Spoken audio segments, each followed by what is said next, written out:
Biological Code Podcast, a podcast on Germanische Heilkunde.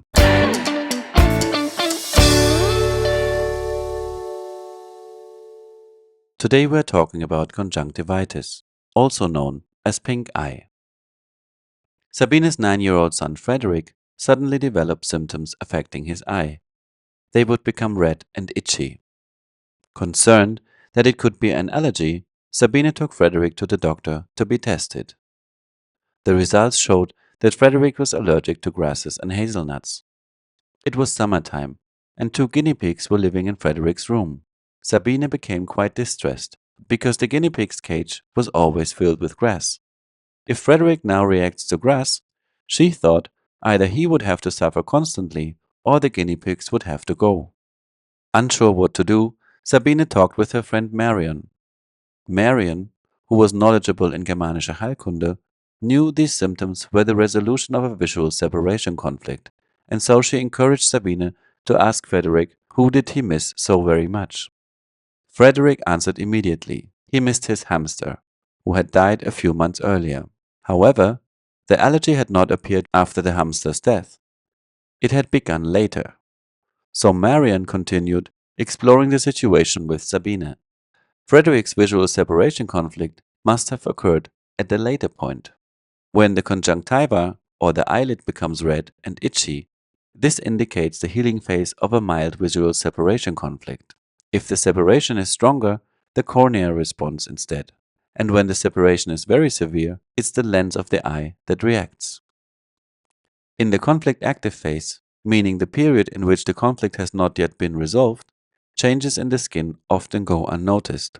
The skin is numb, and this numbness is usually only apparent if one intentionally looks for it. During this time, the skin becomes thinner, drier, and less supplied with blood. When the conflict is resolved and the body begins rebuilding the tissue, the process naturally involves inflammation and redness, often accompanied by unpleasant itching. By the end of the healing phase, the skin is fully restored. Sabine gave some thought to the matter and recalled a particular heartfelt moment. A few weeks after the hamster's death, she and Frederick had walked past the little grave of the beloved animal. Frederick had stopped, overcome with emotion, and began to cry deeply. Through tears, the boy sobbed that he missed his hamster terribly. This must have been the moment when Frederick experienced his biological conflict.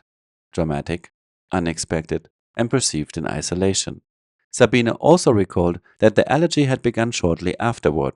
Frederick had passed through the visual separation conflict and entered the healing phase. If the healing phase does not come to a natural end, then a track must be present, and for Frederick, the tracks were hazelnut and grasses. It made sense. When mother and son had walked past the hamster's grave, the hazelnut trees were in bloom, and so were the grasses. That moment left a clear imprint in his psyche. From then on, whenever Frederick came into contact with hazelnuts or grasses, his body reacted with a warning that these tracks were linked to a past biological conflict, briefly putting him into a conflict-active state. But because nothing harmful happened, he would immediately re-enter the healing phase. It became a constant back and forth. Conflict-active, resolution, then healing, of which he noticed only the symptoms in his eyes. Frederick passed the grave every day, and every day he tended to the grasses in the guinea pig's cage. The healing of his conjunctiva never had the chance to complete. With Marion's support, Sabine had now found both, the original conflict and the tracks that kept it active. But Marion also knew that a full conflict resolution was needed if Frederick was to dissolve those tracks. The guinea pigs were no true replacement for his hamster, so Marion gently advised Sabine, whether she liked it or not, that she needed to get another hamster. And Sabine did exactly that the very next day. Later, Sabine told Marion that when the new hamster joined the family, Frederick reacted briefly one more time, but then everything disappeared and the symptoms never returned. With understanding Germanische Heilkunde, we have head start in knowing where to look for the cause of symptoms. Together, Sabine and Marion were able to help Frederick in a lasting and meaningful way. Years of discomfort were spared, and he didn't have to give up the animals he loved. In fact, quite the opposite. Learn to think biologically. The knowledge of Germanische Heilkunde belongs in every household.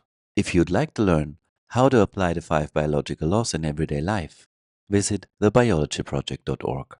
You can also find more about our association at urkraftleben.at. If you enjoyed this episode, feel free to subscribe. We're on YouTube, Spotify, Apple Podcasts, Telegram, and Instagram. Thank you for listening. Until next time.